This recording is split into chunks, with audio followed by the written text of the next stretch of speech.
పరిశుద్ధ గ్రంథమైన బైబిల్ నుంచి లేవియా కాండం 6వ అధ్యాయం 12-13 వాక్యాలు మనం ధ్యానం చేయబోతున్నాం. శ్రద్ధగా దేవుని మాటలు విందాం. నేను చదువుతాను.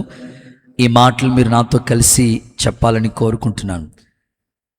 బలిపీఠం మీద, అందరూ కలిసి చెప్పండి, బలిపీఠం మీద అగ్ని మండుచుండవలెను, అది ఆరిపోకూడదు. ప్రతి ఉదయమున యాజకుడు దాని మీద కట్టెలు వేసి దాని మీద దహన బలి ద్రవ్యమును ఉంచి సమాధాన బలియగు పశువు క్రొవ్వును దహించవలెను. బలిపీఠం మీద అగ్ని నిత్యము మండుచుండవలెను, అది ఆరిపోకూడదు. ఇంకొకసారి, బలిపీఠం మీద అగ్ని నిత్యము మండుచుండవలెను, అది ఆరిపోకూడదు. అందరూ చప్పలు కొడుతూ ఒకసారి యేసయ్యకి మహిమ చెల్లిస్తారా? గుడ్. ఈరోజు మన వాక్య సందేశం పేరు బలిపీఠం మీద అగ్ని నిత్యము మండుచు ఉండాలి. బలిపీఠం మీద అగ్ని. ఈరోజు ఈ మాటల ద్వారా దేవుడు మనలందరినీ బలపరిచి స్థిరపరచునుగాక. కొన్ని రోజులుగా దేవుని వాక్యాన్ని మనం ధ్యానిస్తూ ఉన్నాము ఈ బలిపీఠం గురించి. ఈ బలిపీఠం గురించి లేవీ కాండంలో మోషే మాట్లాడుతూ ఈ 5 కాండాలు కూడా మోషే రాశాడు. ఆది కాండము, నిర్గమాకాండము, లేవియా కాండం, సంఖ్యాకాండం, ద్వితీయోపదేశ కాండం. ఈ చరిత్ర, ఈ యొక్క 5 కాండాలు కూడా మోషే రాశాడు. ఈ లేవి కాండం ఈ 6వ అధ్యాయంలో భక్తుడు మాట్లాడితే ఏమంటారంటే, ఈ బలిపీఠం మీద అగ్ని అప్పుడప్పుడు కాదు, గుర్తొచ్చినప్పుడు కాదు, నిత్యము కూడా యాజకుడు ఆ బలిపీఠం మీద బలి అర్పిస్తూనే ఉండాలి. ఆ బలిపీఠం మీద అగ్ని ఎట్టి పరిస్థితుల్లో కూడా అది ఆరిపోకూడదు. ప్రతి ఉదయం సాయంకాలం నిత్యము కూడా అక్కడ ఆ బలి అర్పణ జరుగుతూనే ఉండాలి. ఈ విషయాన్ని దేవుని సేవకుడైన మోషే మాట్లాడుతూ కొన్ని మాటలు అక్కడ తెలియజేస్తూ వచ్చాడు. యాజకుడు ఒక బలి పశువును తీసుకుని వచ్చి బలి అర్పించి కట్టెల మీద పేర్చి దహన బలి ద్రవ్యాన్ని అర్పిస్తూ ఉన్నప్పుడు ఆ ధూపార్తిని చేత పట్టుకుని అక్కడ ఒక యాగములాగా ఒక చక్కని అర్పణ జరుగుతూ ఉంటుంది. అది దేవునికి ఇంపైన సువాసనగా మార్చబడుతుందని దేవుని సేవకుడు ఇక్కడ అనేకమైన మాటలు తెలియచేస్తున్నాడు. ఈరోజు ఒక సేవకునిగా నా ప్రార్థన, హృదయం అనే ఈ బలిపీఠం వాస్తవంగా ఒకప్పుడు బలులు అర్పిస్తూ ఉండేవారు. ఇప్పుడు మనం ఏ బలి అర్పించాల్సిన పని లేదు. యేసు ప్రభువే మనందరి కోసం బలి అయిపోయారు. అయితే ఈ బలిపీఠం నిత్యము కూడా మండుచు ఉండాలి. మరి ఏ బలి అర్పణ కూడా చేయకుండా ఎలా మండుతుందండి ఆ బలిపీఠం? ఒకప్పుడు ఈ బలులు అర్పిస్తూ ఉండేవారయ్యా, మరి ఇప్పుడు బలిపీఠం మీద నిత్యము అగ్ని మండుతూ ఉండాలంటున్నారు. ఏ కోళ్ళు కానీ, మేకలు కానీ, గొర్రె పిల్లలు కానీ, ఏ పశువును కూడా వధించకుండా అక్కడ బలి ఎలా జరుగుతూ ఉంటుంది? ఎలాగ అగ్ని మండుతూ ఉంటుంది? ఈ ఆలోచన కలిగి మీరు దేవుని వాక్యాన్ని వినగలిగితే ఈరోజు మనందరితో దేవుడు సూటిగా, స్పష్టంగా, తేటగా మాట్లాడి బలపరచునుగాక. మరలా మీకు జ్ఞాపకం చేస్తున్నాను, ఈ హృదయం అనే ఈ బలిపీఠం మీద అగ్ని మండుతూ ఉండాలి. అది ఎట్టి పరిస్థితుల్లో కూడా ఆరిపోకూడదు. నా జీవితాల్లో, మన గుండెల్లో దేవుడు ఒక గొప్ప మంట రగిలించునుగాక. దేవుని గూర్చిన ఆసక్తి ఎప్పటికీ తగ్గకూడదు. దేవుని కోసం వెలగాలి, దేవుని కోసం ప్రకాశించాలి, దేవుని కోసం మండుచున్న దీపంలా ఉండాలనే ఆ అభిప్రాయం మీలో ఎప్పుడు కూడా ఉండుతూనే ఉండాలి. ఆ ఆసక్తి ఎప్పుడు కూడా మీలో తగ్గిపోకూడదు. దేవుని సేవకుడిగా కొన్ని మాటలు మీకు జ్ఞాపకం చేయాలని ఆశపడుతున్నాను. మనల్ని దేవుడు ఆత్మ సంబంధమైన మందిరాలుగా కట్టాడు. ఇప్పుడు ఈ ఆత్మ సంబంధమైన మందిరాలుగా కట్టబడిన ఈ హృదయం మీద ఆత్మ సంబంధమైన బలులు అర్పించచ్చు ఉన్నప్పుడు ఖచ్చితంగా ఆ ఆ బలిపీఠం మండుతూనే ఉంటుంది. ఎప్పుడైతే అక్కడ అర్పణ జరగదో, ఎప్పుడైతే అక్కడ బలి అర్పణ ఆగిపోతుందో, నిజంగానే బలిపీఠం కూడా ఆరిపోతూ ఉంటుంది. నేను మీకు కొన్ని ఉదాహరణలు చెప్తాను చూడండి. మండించడం కష్టమా, ఆర్పడం కష్టమా? మరొక్కసారి, మంట మండించాలంటే చాలా కష్టం, కానీ ఆర్పటం చాలా ఈజీ. ఆరిపోవాలంటే చాలా ఈజీ, పెద్ద టైం ఏం పట్టదు, కొద్ది నిమిషాలే. కానీ మండాలంటే మాత్రం చాలా కష్టం, చాలా ప్రయాసపడాలి, చాలా ఆసక్తిగా దేవుని కోసం బ్రతకాలని ఆ తృష్ణ, ఆ వైరాగ్యం నీలో నిత్యము కూడా వెలుగుతున్నట్లుగా ఉండాలి. ఆరిపోవటం చాలా ఈజీ. అందుకే ఒకసారి దావీదు దగ్గరికి ఇశ్రాయేలు ప్రజలందరూ వచ్చి ఇలా మాట్లాడుతూ ఉంటారు. అప్పటికే దావీదు అలిసిపోయాడు. కొన్నిసార్లు మన జీవితంలో కూడా అలిసిపోతూ ఉంటాం, విసిగిపోతూ ఉంటాం, జీవితం మీద విరక్తి వచ్చేస్తూ ఉంటుంది. దావీదు జీవితంలో కూడా అలిసిపోయిన సంభవం అతనికి ఎదురైంది. ఆ టైంలో అభిషై అనే ఒక సైనికుడు వచ్చి దావీదుని అద్భుతంగా ఆదుకుంటాడు.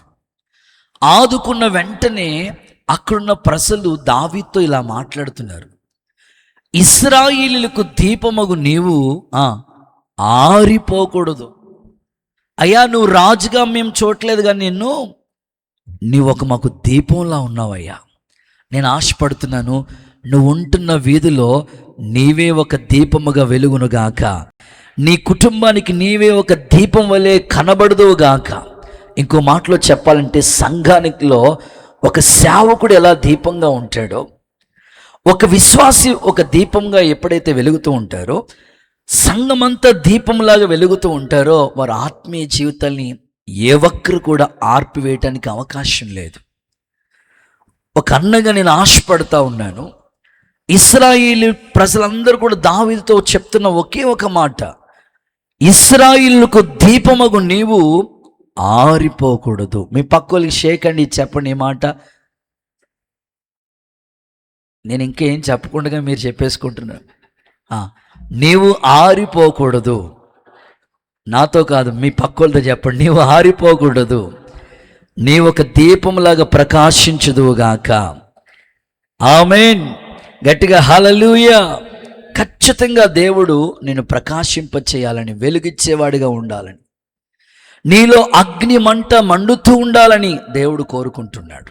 మీరు అడగవచ్చు, అన్నయ్య బలిపీఠం మీద అగ్ని మండుతూ ఉంటే నాకేంటి కలిసి వచ్చేది అనే ఆలోచన మీకు వస్తే, ఇంట్రడక్షన్లో ఒక వ్యక్తి మండుతూ ప్రకాశిస్తూ వెలుగుతూ ఉంటే ఆ వ్యక్తి జీవితాలు ఎంత దీవెనకరంగా ఉంటాయో తెలుసా?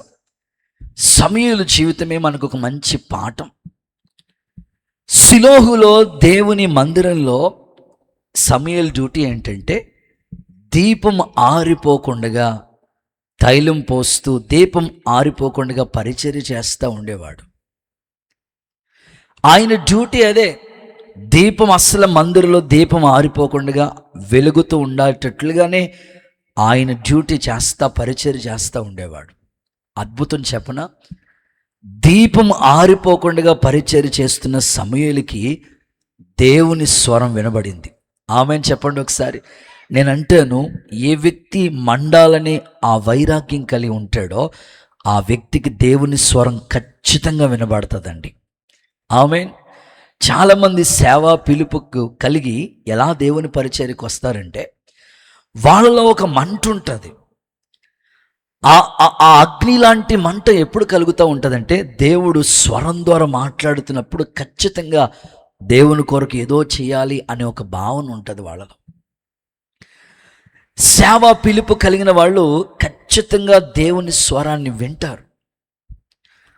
నశించిపోయే ఆత్మల పట్ల ఒక భారం వచ్చేస్తూ ఉంటుంది. కూర్చున్నా, మాట్లాడుతున్నా. నాకు తెలిసిన ఒక అన్నయ్య తెలుసండి, దేవుని పరిచర్యకి ఎలా వచ్చారంటే, ఆయన బీఈడి కాలేజ్ లెక్చరర్. మరి అంత చదువుకుని అంత ఉద్యోగం చేస్తూ కూడా దేవుని పరిచర్యకి ఎలా రాగలిగాడు? ఇంకో మాటలో చెప్పాలంటే, ఆస్తి ఉంది, వాళ్ళు ఉంటున్న ఏరియా ఆ ఏరియా ప్లేస్కి మమ్మల్ని అప్పుడు పిలుస్తూ ఉంటే వెళుతూ ఉంటుంటే చాలా కాస్ట్లీ ప్లేస్. అంత ఇంటిని, తనకున్న ఆస్తిని, తనకున్న ఉద్యోగాన్ని అన్నీ తీసుకొచ్చి బలిపీఠం మీద పెట్టి దేవుని కోసం ఒక నశించిపోయే ఆత్మలను దేవుని దగ్గరికి నడిపించాలని ఆ జీల్ ఎలా వచ్చిందంటే, ఒకసారి తన భార్య ఉద్యోగం చేస్తుంది. అక్కడే తాను కూడా ఉంటూ రోజు డ్యూటీకి అప్ అండ్ డౌన్ చేస్తూ ఉంటున్నాడు. వచ్చే దారిలో ఒక ప్రాంతం, ఒక గ్రామం. ఆ ఊర్లో వచ్చినప్పటికీ ఆ ప్లేస్కి వచ్చినప్పటికీ హృదయంలో ఏదో ఒక మంట, తెలియని గుండెల్లో భారం ఉండేదంట ఆ దైవజనుడికి. వెంటనే అక్కడికి వచ్చినప్పటికి తెలియని కన్నీళ్లు, స్కూటీ మీద డ్రైవ్ చేసుకుంటూ వచ్చినప్పటికీ అక్కడికి వచ్చినప్పటికి ఏదో బాధ, కన్నీళ్లు, తట్టుకోలేనంత వేదన వచ్చేసేదంట. ఓ రోజు దేవుడు చెప్పారట, నువ్వు లోపలికి వెళ్ళి ఒకసారి ఆ ఏరియా అంతా తిరిగి రా అని చెప్పారంట. ఒకరోజు స్కూటీ వేసుకుని ఆ ఏరియా అంతా తిరిగి వచ్చినప్పుడు చూస్తే అందరూ భయంకరమైన విగ్రహారాధనతో ఉన్నారు. ఆ ప్రాంతం అంతా కూడా భయంకరమైన ప్రజలు. ఏ ఒక్కరు వచ్చే వాళ్ళకి సువార్త చెప్పిన దాఖలాలు లేవు.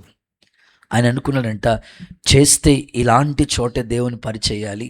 దేవుడు చెప్పాడు కనుక ఈ ప్రజల గురించి ఆ భారం నాకు ఇచ్చాడు కనుకొని చిన్నగా అరుగు మీద సేవ అక్కడ ప్రారంభించారు. అలాగా ఒక మహిమగల సంఘాన్ని దైవ సేవకులు కట్టారు. ఆయన పేరే నవీన్ పాస్టర్ గారు. చప్పట్లు కొడుతూ ఒకసారి యేసయ్యకి మహిమ చెల్లిద్దామా. గోడితిప్ప అనే ప్రాంతంలో ఆయన ఒక చక్కని అన్యజనుల మధ్యలో ఒక మహిమగల సేవ చేస్తూ ఉన్నారు. ఈ భారం ఎలా వచ్చింది ఆయనకంటే, ఆత్మదేవుడు మండిస్తూ ఉంటాడు హృదయాల్ని. దేవుడు మాట్లాడితే ఎలాంటి వ్యక్తి అయినా సరే, ఏ స్థితిలో ఉన్నా సరే దేవుని పని కోసం రావాల్సిందే. అయ్యా, మేము విశ్వాస జీవితంలో ఉండి కూడా మండాలనుకుంటున్నాము అనే ఆశ మీకుంటే మీ గురించి కూడా దేవుని వాక్యం చెప్తుంది. ఒక ఆమెకి 10 వెండి నాణాలు ఉన్నాయట. 10 వెండి నాణాల్లో కూడా పోగొట్టుకున్నది ఒకటే. ఆ పోగొట్టుకున్న వెండి నాణ్యం వెతికేటప్పుడు ఏం చేస్తుంది చెప్పండి? దీపాన్ని వెలిగించి ఎప్పుడైతే వెతకడం స్టార్ట్ చేసిందో, పోగొట్టుకున్న నాణ్యం దొరికిన తర్వాత ఆమె సంతోషానికి అవధులు లేవు. ఆమెను చెప్తారు ఒకసారి, నిజంగా నువ్వు వెలగాలి, దేవుని కోసం మండాలి, ప్రకాశించాలనే ఆ హృదయంలో భావన నీలో ఉంటే నీ సంతోషం మీ దగ్గర నుంచి ఎవ్వరూ తీయలేరండి. ఒక సేవకుడిగా నేను ఆశపడుతున్నాను. ఎంతమంది సంతోషంగా ఉండాలనుకుంటున్నారు? అందరికీ ఉంది, కానీ వెలగాలనే ఆశ లేదు. మీకు వెలగాలనే ఆశ మీలో ఉంటే ఖచ్చితంగా ఆ సంతోషం మీకు దేవుడిస్తాడు. ఆమె పోగొట్టుకున్నప్పుడు బాధ ఉంటుందా, సంతోషం ఉంటుందా? బాధే. ఏదైనా మన జీవితంలో ఆస్తి పోగొట్టుకున్నా, ఆరోగ్యం పోగొట్టుకున్నా, డబ్బును కోల్పోయినా, లేకపోతే ఏదైనా మనకు కావలసిన వస్తువుని ఏదైనా మనం పోగొట్టేసుకున్నాం అనుకోండి, సంతోషం ఉండదు. పోగొట్టుకున్నవన్నీ కూడా తిరిగి పొందుకున్నప్పుడు ఆ ఆనందానికి అవధులు ఉండవు. ఆమె దీపం వెలిగించి వెతకటం స్టార్ట్ చేసినప్పుడు నిజంగానే ఆమె జీవితంలో తీరని గొప్ప సంతోషాన్ని కలిగేటట్లుగా దేవుడు చేశాడు. నీ జీవితంలో కూడా భక్తి విషయాల్లో ఎక్కడ అశ్రద్ధ చేయకుండా, నిర్లక్ష్యం చేయకుండా, ఈ తరానికి నా కుటుంబానికి, లేకపోతే మా వీధికి, లేకపోతే మా సంఘంలో నేను ఓ చక్కని భక్తి కలిగిన కుటుంబంగా వెలుగుతున్న జ్యోతిగా నేను ఉండాలని నువ్వు నీ హృదయంలోకి ఈ భావన ఉంటే, నువ్వు పోగొట్టుకున్నవన్నిటినీ దేవుడు మరలా తిరిగి నీకు ఇప్పించబోతున్నాడు. నమ్మితే ఒకసారి చప్పట్లు కొడుతూ యేసయ్యకి మహిమ చెల్లిద్దామా. ఖచ్చితంగా దేవుడు నీకు ఇస్తాడు. నీలో వెలగాలి, మండాలి, వెలిగివ్వాలి, ఈ ఆశ ఉంటే చాలు. పోగొట్టుకున్నవన్నీ దేవుడు మరలా నీకు ఇస్తాడు, ఖచ్చితంగా ఇస్తాడు. యేసు నామములో అలాంటి కృప దేవుడు మీకు అనుగ్రహించునుగాక. రైట్, ఇప్పుడు సందేశంలోకి మీకు వెళ్తాను. ఎఫీసీ సంఘాన్ని గురించి చెప్తూ కూడా దేవుడు ఇలా అంటాడు కదా, నీ క్రియలు నాకు తెలుసు, నీ సహనం నాకు తెలుసు, నీ ఓర్పు నాకు తెలుసు. ఏది అపోస్తుల బోధో, ఏది అబద్ధ బోధో అన్నీ గమనించో. ఇంత సహనం నీకుంది, అన్నీ నాకు తెలుసు. బట్ తప్పు ఒకటి నీ మీద మోపాలనుకుంటున్నాను. ఏంటి ప్రభా, ఇంత సహనం కలిగి ఇంత ఓర్చుకుని ఇన్ని రోజుల నుంచి ఉపవాస ప్రార్థనకు వస్తే మళ్ళీ తప్పును మోపుతావు మా మీద అని అనుకోవద్దు. మొదట నీకున్న ప్రేమ మర్చిపోయావు, ఏ స్థితిలో నువ్వు పడిపోయావో మరలా వచ్చి అడిగి దేవుని పాదాల దగ్గర వెలిపించు. నువ్వు అద్భుతంగా వెలుగుతావు. ఒకేలా ఏ స్థితిలో పడిపోయావో పట్టించుకోకుండా ఉన్నావు అనుకోండి, నేను దీపస్తంభం దగ్గరికి వచ్చి ఆ దీపం ఉన్న చోటుని తీసేస్తానన్నాడు. దీపం తీసేస్తే అంతా చీకడే కదండి. ఈరోజు నీలో ఏ చిన్న చిన్నగా ఏ విషయంలో ఆరిపోయావో ఒక్కసారి గుర్తు చేసుకుని ఆ స్థితి కలిగి దేవుని పాదాల దగ్గర ఒప్పుకో, కనికరం పొందుకో. ఈ శుద్ధీకరణ కూడికలో ప్రతి ఒక్కరిని ప్రభు శుద్ధీకరించునుగాక, ఆరిపోయిన జీవితాన్ని మరలా దేవుడు వెలిగించునుగాక. రైట్. నా ప్రశ్న, బలిపీఠం మీద అగ్ని మండాలి అంటే ఎలా? ఎప్పుడు బలిపీఠం మీద నిత్యము అగ్ని మండుతూ ఉంటుంది? ఈ హృదయం అనే బలిపీఠం మీద ఎప్పుడు అగ్ని మండుతూ ఉంటుంది అని ఆలోచన కలిగి మీరు ఈ వాక్యాన్ని వినగలిగితే 4 విషయాలు మీకు త్వరగా 4 పాయింట్స్ 4 విషయాలు మీకు చెప్పి ఈ సందేశాన్ని ముగింపులోకి తీసుకురావాలని ఆశపడుతూ ఉన్నాను. చదవండి. మొదటి మాట, బలిపీఠం మీద అగ్ని మండాలంటే ఎలా, ఎప్పుడు ఇలాగ అగ్ని మండుతూ ఉంటుంది అని అంటే చూద్దాం. ఇర్మియా ప్రవచన గ్రంథం 5వ అధ్యాయం 14వ వాక్యాన్ని ఒకసారి భక్తులు చదువుతారు, ఆలకిద్దాం. కావున సైన్యములకు అధిపతి యెహోవా ఇలాగూ సెలవిచ్చుచున్నాడు, ఓకే, వారు ఈ మాటలు పలికినందున నా వాక్యములు వారిని కాల్చునట్లు, నా వాక్యములు వారిని కాల్చునట్లు నీ నోట వాటిని అగ్నిగాను, నీ నోట వాటిని అగ్నిగాను, ఈ జనమును ఇదిగో కట్టెలుగాను, ఈ జనులను కట్టెలుగాను నేను చేసేదను. ఇదే యెహోవా వాక్కు. యెహోవా వాక్కు. గుడ్. మొదటి మాట, వాక్యం అనే అగ్ని ద్వారా అనండి. నాతో కలిసి మాట చెప్పండి, ఇంకొకసారి చెప్పండి. ప్రభు అక్కడ మాట్లాడుతూ ఇశ్రాయేలు ప్రజలతో మాట్లాడుతూ ఇలా అంటాడు, ఇదిగో నా మాటలు నా వాక్కులు అగ్ని.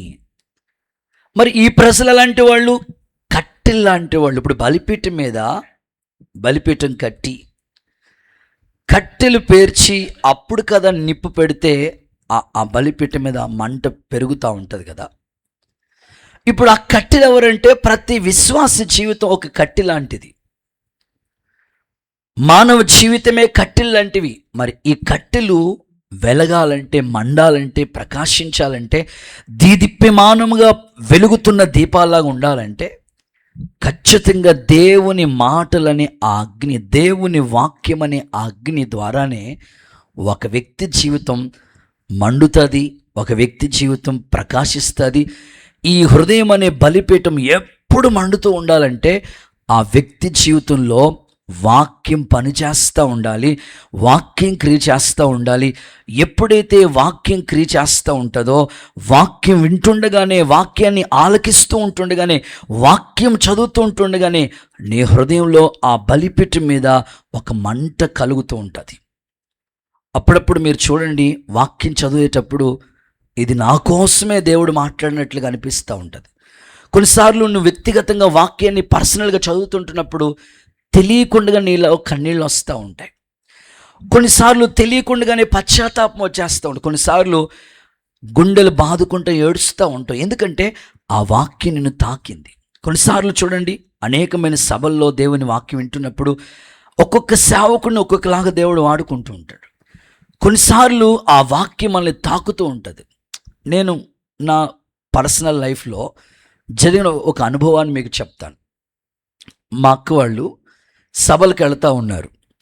అప్పుడు ఎవరు తోడుగా లేరని నేను 9th క్లాస్ చదువుతున్నాను. అప్పుడు నన్ను తోడుగా తమ్ముడు వస్తావనంటే వస్తానక్క అని నన్ను కూడా తీసుకుని వెళ్ళారు.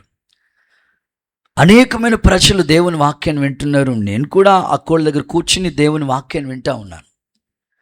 తెలిసి తెలియని పరిస్థితి, ప్రారంభం, దేవుడి దగ్గరికి వెళ్ళిన కొత్త.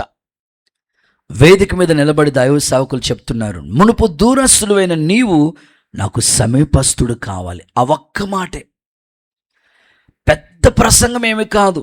నువ్వు దూరస్తుడు మునుపు, ఇప్పుడు నాకు సమీపస్తుడు కావాలి. ఆ ఒక్క మాటే నా గుండెల్లో తెలియని పశ్చాత్తాపం వచ్చేసింది. తెలియకుండానే ఏడుపు వచ్చేస్తుంది, తెలియకుండానే పశ్చాత్తాపం వచ్చేస్తుంది. ఉదయకాలం సేవకుల దగ్గరికి వెళ్ళిన వెంటనే దైవ సేవకులు చెప్తారు, దేవుడు గత రాత్రి నీతో మాట్లాడాడు, మార్పు చెంది పశ్చాత్తాపడి బాప్తిసం కొరకు సిద్ధపడు. వెంటనే ఆ కూడికల అనంతరం రక్షణ పొందుకోవడానికి దేవుడు సహాయం చేశాడు. ఆమేన్. ఎలా ఈ కార్యం జరిగిందంటే, లోపల అగ్ని అనే వాక్యం నాలో కార్యం జరిగిస్తూ వచ్చింది. ఈరోజు ఎన్నో సంవత్సరాలుగా మీరు దేవుని వాక్యాన్ని వింటున్నారు, తరచుగా దేవుని వాక్యం చదువుతున్నారు.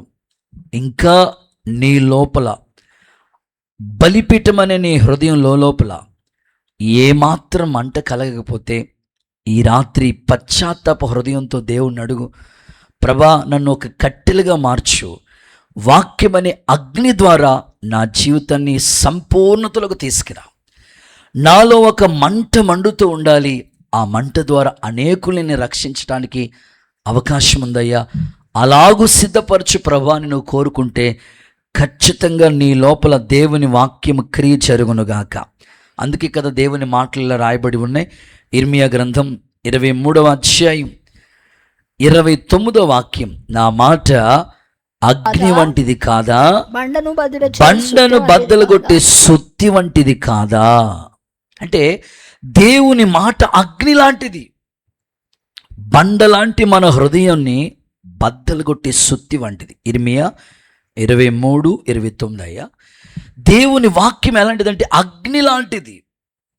అగ్ని నిజంగానే చాలా పవర్ఫుల్. బండలాంటి హృదయాల్ని బద్దలు కొట్టే సుత్తిలా పనిచేస్తుంది దేవుని వాక్యం. కొన్నిసార్లు ఎంతో బండలాంటి హృదయాల్ని కూడా ఈరోజు మార్పు చెందుతున్నారంటే, దేవుని వాక్యం సజీవమై బలము గలదే, రెండంచుల వాడి అయిన ఖడ్గం కంటే పదునైనది దేవుని వాక్యం. ఆ వాక్యమే ఒక వ్యక్తిని మార్చలేడండి. ఒక వ్యక్తి మరొక వ్యక్తిని పరిపూర్ణతలకు తీసుకురాలేడు. కానీ దేవుని వాక్యం అనే అగ్ని హృదయంలో లోపల ఒక పశ్చాత్తాపాన్ని కలుగు చేస్తుంది. అనాథవరంలో మెయిన్ రోడ్ దగ్గర సభలు ఏర్పాటు చేశాం. 2 రోజులు సభలు ఏర్పాటు చేశాం. ఆ సభలకి దేవుని వాక్యం అందించడానికి దైవ సేవకులు వచ్చారు. వాస్తవంగా చెప్పుకోవాలంటే, బాప్తిసం పొందండి చాలా సందర్భాల్లో మనం వ్యక్తిగతంగా వాళ్ళని పర్సనల్గా కలిసినప్పుడు, విజిటింగ్కి వెళ్ళినప్పుడు చెప్పిన సందర్భాలు ఎన్నో. కానీ దేవుడు మాట్లాడితే ఎలాంటి వాళ్ళైనా మార్పు చెందుతారండి. ఆ రోడ్డు మీద, మెయిన్ రోడ్, అది హైవే పక్కనే మీటింగ్ పెట్టాము. మెయిన్ రోడ్ మీద వెళ్తున్న వాళ్ళు చాలామంది ఆగి దేవుని వాక్యం వింటున్నారు. లాస్ట్లో దైవజనుడు ఆ ఆల్టర్ కాల్ ఇచ్చేటప్పుడు ఇంచుమించు 90 బాప్తిస్మాల కొరకు సిద్ధపడ్డారండి. చప్పట్లు కొడుతూ సరేసై మహిమ చెల్లిస్తారా? ఎలా అంటే వాక్యము క్రియ చేస్తుంది, లోపల ఒక పశ్చాత్తాపాన్ని కలిగజేస్తుంది. ఇర్మియా అనే ఒక భక్తుడు గురించి మీకు చెప్తాను బైబిల్లో. ఆయన ఏమనుకున్నాడు తెలుసా? బాలుడుగా ఉన్నప్పుడే దేవుడు సేవకు పిలిచాడు. నేను ఏర్పాటు చేసుకున్నాను, నువ్వు నా పని చేయాలన్నాడు దేవుడు. నేనేం చేస్తాను ప్రభా, నేను బాలున్నయ్యా, నా వల్ల ఏమవుతుంది, నేనేం చేయగలను, ఇట్లా మాట్లాడుతున్నాడు. లేదు, నా పని చేయాలి నువ్వు అన్నాడు దేవుడు. ఇప్పుడు ఫిక్స్ అయిపోయాడు. ఇర్మియా ఏం ఫిక్స్ అయిపోయాడంటే, ఇక జీవితంలో సేవ చేయను. అప్పుడప్పుడు మీరు కూడా అనుకుంటారు కదా, అసలు జీవితంలో దేవుని దగ్గరికి రాను, జీవితంలో మందిరానికి రాను, జీవితంలో బైబిల్ చదవను, జీవితంలో అసలు భక్తి చేయను. ఎందుకంటే మీకు విసుకొచ్చేసి ఉంటుంది. కొన్ని విషయాల్లో మీరు అలసిపోయి ఉంటారు, నిరాశలో ఉండి ఇక నా వల్ల కాదు అని అనుకుంటారు మీరు. ఈ ఇర్మియా కూడా మీకులాంటి వాడే అలాగే అనుకుంటున్నాడు. నేను అసలు దేవుని గురించి చెప్పమన్నా చెప్పను, ఆయన పేరే ఎత్తను అని లోపల అనుకుంటున్నాడంట. ఆ లోపల ఉన్న అగ్ని లాంటి వాక్యం ఏం చేసింది తెలుసా? చూడండి, ఇర్మియా గ్రంథం 20వ అధ్యాయంలోకి రండి, 9వ వచనం చదవక్క. ఇర్మియా 29.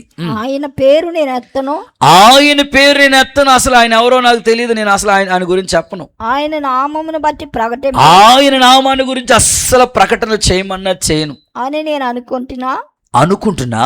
అది నా హృదయంలో అగ్ని వలె మండుచు, ఆ వాక్యము అగ్ని వలె నా హృదయములో మండుచు, నా ఎముకలు మూలుగునట్లుగా ఇట్లా మార్చుచు ఉన్నట్లుగా చెప్పక మానలేదు. లాస్ట్లో ఏమంటున్నాడు చెప్పండి, ఆ మాట చూడండి. చెప్పక మానలేదు. నేను అంటాను, మీ ఆత్మీయ జీవితంలో కొన్నిసార్లు మీకు కూడా అనిపిస్తూ ఉంటుంది, ఇక వద్దులే, నేను ఈరోజు రానని చెప్పానా ఎందుకు వచ్చావమ్మా? లోపల మంట. స్తోత్రం చెప్పండి ఒకసారి. దేవుని వాక్యం నీలో ఒక క్రియ జరిగిస్తూ ఉంటుంది. వెళ్ళు దేవుని వాక్యం వింటున్నప్పుడే హృదయం సరిచేసుకో. ఇది ఎలా జరిగింది? అగ్ని, దేవుని వాక్యం అగ్ని కాబట్టి ఆ అగ్ని వాక్యమే నీ బలిపీఠం అనే హృదయాన్ని మండిస్తూ ఉంటుంది, సంపూర్ణతలోకి తీసుకొస్తూ ఉంటుంది. ఒక సేవకునిగా, ఒక అన్నగా నా ప్రార్థన, మీ హృదయం అనే బలిపీఠం మండడానికి వాక్యమనే అగ్ని మీలో క్రియ చేయనుగాక. ఈరోజు మిమ్మల్ని అడుగుతున్నాను, ఆ వాక్యం అనే అగ్ని. చాలామంది వాక్యం చదివే విధానం చాలా విచిత్రంగా ఉంటుంది. మీలో వాక్యం ఎందుకు క్రియ చేయట్లేదో ఈరోజు కొన్ని ఉదాహరణలతో మీకు చెప్తా. కొంతమందికి వాక్యం చదివే విధానం ఎలా ఉంటుందంటే, చిన్నపిల్లడు పాలు తాగినట్టు ఉంటుంది. చిన్నపిల్లడు పాలు తాగినట్టు ఎట్లా ఉంటుందంటే, వాడికి నచ్చితే తాగుతాడు, లేకపోతే వాళ్ళ అమ్మని తన్నేస్తాడు. మనం కూడా దేవుని వాక్యం 2 అధ్యాయాలు చదువుతూ ఉంటాం, బోర్ కొడుతుంది వద్దులే అనుకుంటూ ఉంటాం. దేవుని వాక్యం ఎలా చదవాలంటే, మీరు అన్నం తినేటప్పుడు ఎలా తింటారో అలా దేవుని వాక్యం చదవాలి. అన్నం తినేటప్పుడు ఒక ముద్ద తినేసి, ఒక అధ్యాయం చదివేసి, అమ్మయ్య టైం అయిపోయింది వెళ్ళిపోదాం అనుకుంటారా? అసలు ఇష్టమైన కూర రోజున ఎట్టుంటుంది అసలు? ఇప్పుడు అనవసరంగా చెప్పానేమో, ఉపవాసంతో వచ్చారే మీరు. అన్నం తినే విధానం ఎలా ఉంటుందంటే, ఒక ముద్ద కలుపుకొని తినేసి ఆపరు. నెమ్మదిగా చదువుకున్న ఒక్క అధ్యాయమైనా పర్వాలేదు. అసలు నువ్వు ఏం చదివావు, అందులో ఎవరెవరు మాట్లాడుతున్నారు, ఎవరెవరితో ఏమన్నారు, ఏం జరిగింది అక్కడ?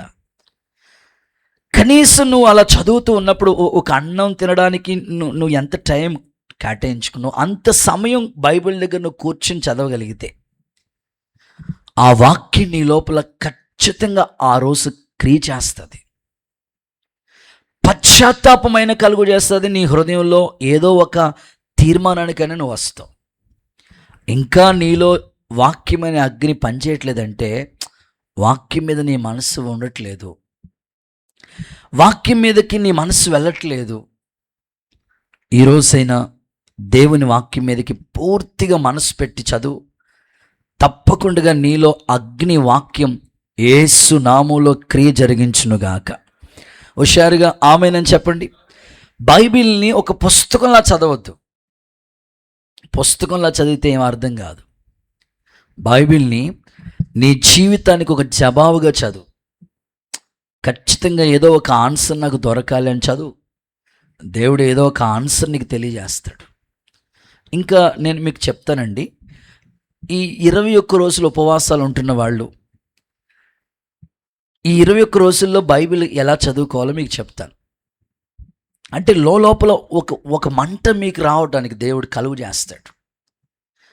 న్యూ టెస్ట్మెంట్ స్టార్ట్ చేయండి. ఈ 21 రోజులు కూడా మీరు న్యూ టెస్ట్మెంట్ అయిపోతుంది ఈజీగా. ఈ 21 రోజులు ఈజీగా అయిపోతుంది. మార్నింగ్ టైంలో సాధ్యమైనంత వరకు కీర్తనలు, సామెతలు ఖచ్చితంగా చదవండి. సాయంకాలాలు ఈ ఓల్డ్ టెస్ట్మెంట్ మీద దృష్టి పెట్టండి. దేవుని సన్నిధిలో ఉపవాస ప్రార్థనలో వచ్చిన ప్రసంగాలు కానీ, ఉపవాస ప్రార్థనలో ధ్యానించిన ధ్యానం కానీ, అవి నిజంగా ప్రపంచానికే దీవెనకరంగా మార్చేస్తుంటాడు. నేను ఉపవాసాలు ఉన్నప్పుడు చెప్పే సబ్జెక్టులు చాలా స్పెషల్గా అనిపిస్తూ ఉంటుంది నాకు. ఎక్కడ సంఘానికి వెళ్ళినా ఆ ప్రసంగాలతో వెళ్తున్నప్పుడు ఆ సంఘాలు మండించబడతా ఉంటాయి. ఎందుకంటే అంత పవర్ఫుల్గా ఉంటాయి. ఈరోజు నేను ఒక సేవకుడిగా ఆశపడుతున్నాను. ఈ ఉపవాసాలు చేస్తున్న బిడ్డల కుటుంబాల గురించి చెప్పేది ఏంటంటే, ప్రార్థన చేసుకోవాల్సిన సమయంలో మీరు ప్రేయర్ చేసుకున్న వాక్య ధ్యానం చేసేటప్పుడు ఏకాగ్రత కలిగి అగ్ని లాంటి వాక్యాన్ని మీరు ధ్యానిస్తూ ఉంటుంటే ఒక మంట, ఒక వైరాగ్యం దేవుడు మీలో కలుగు చేస్తాడు. యేసు నామములో కృప మీ మీద విస్తరింప చేయబడునుగాక, సరిచేయబడునుగాక. అన్ని దానాల కన్నా వాక్య దానం చాలా గొప్పది. అన్నదానం, వస్త్రదానం, భూదానం, కన్యాదానం, వాక్య ధ్యానం చాలా గొప్పది. ఈ వాక్యం సరిగ్గా ధ్యానిస్తూ ఉన్నప్పుడు ఆ మాటలు నీలో మండిస్తూ ఉంటాయి. పరిశుద్ధాత్మ కృప నిన్ను ఆవరించునుగాక. ఎప్పుడైతే వాక్యాన్ని నువ్వు నిర్లక్ష్యం చేస్తావో అప్పుడు ఆరిపోతూ ఉంటుంది నీ బలిపీఠం. వాక్యం నాకు కాదనుకుంటావో అప్పుడే బలిపీఠం ఆరిపోతూ ఉంటుంది. ఓ సందర్భం బైబిల్లోంచి మీకు చెప్తాను. ఎమ్మాయి దారి అనండి, ఇంకొకసారి చెప్పండి. శిష్యులు బయలుదేరి వెళ్తా ఉన్నారు ఎమ్మాయి దారిలో. యేసు ప్రభు వారితోనే, వారి మధ్యలోనే ఉన్నాడు. అయినా గుర్తుపట్టలేదు. వాళ్ళు మాట్లాడుకునే మాటలు ఎలా ఉన్నాయంటే, యేసు ప్రభు బ్రతుకుంటే ఎంత బాగుండేదో, ఆయన ఉన్నప్పుడు చక్కగా అన్ని సౌకర్యాలు, సదుపాయాలు అన్నీ బాగుండేవి, ఆయనని యూదులు శిష్యులు సిలువేస్తారు, ఇట్లాగా మాట్లాడుకుంటా ఉన్నారు. మధ్యలోకి వచ్చి ప్రభు అంటారు, ఎవరి గురించి మాట్లాడుకున్నారు మీరు అని. ప్రభు మాట్లాడితే వాళ్ళు అంటారు, అసలు నువ్వు ఈ ఊర్లో లేవా? ఇంత జరుగుంది, సిలువేశారు యేసుప్రభు, నీకేం తెలీదా? ప్రభు వారితో లేఖనాలనే దేవుని వాక్యాన్ని గురించి మాట్లాడారంట. ఎప్పుడైతే లేఖనం అనే దేవుని వాక్యం గురించి వారితో మాట్లాడాడో వాళ్ళ హృదయాలు మండాయంట. చూడండి లూకా సువార్త 24వ అధ్యాయం 32వ వాక్యం. అప్పుడు వారు ఆయన త్రోవలో మనతో మాట్లాడుచు, అప్పుడు వారు త్రోవలో ఆయన మనతో మాట్లాడుతూ, లేఖనాలను మనకు లేఖనాలు అంటే దేవుని వాక్యాలు, దేవుని వాక్యం అనే లేఖనం గురించి బోధపరుచుచున్నప్పుడు బోధిస్తూ ఉన్నాడంట ప్రభు. మన హృదయం మనలో మనలో మండలేదా? నాతో కలిసి చెప్పండి ఈ మాట. మన హృదయం మనలో మండలేదా? మండితే అందరూ చప్పలు కొడుతూ సరే యేసయ్యకి మహిమ చెల్లిస్తారా? మీరు వాక్యం చదువుకునేటప్పుడు ఈ విధంగా దేవుడు నాతో మాట్లాడుతున్నాడనే భావంతో చదవండి. ఒక్క మాటైనా సరే మీ హృదయాన్ని వెలిగిస్తుంది.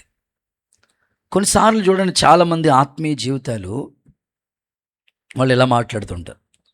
ఇంట్లో ఏదైనా సమస్య వచ్చిందనుకోండి, ఇదిగో బైబిల్ పక్కన పెట్టనా, మొక్కలు అరిగాతాను. ఎందుకు ఈ మాటలు ఆ మనిషికి వస్తున్నాయంటే, మంట లోపల వాక్యం లేదు.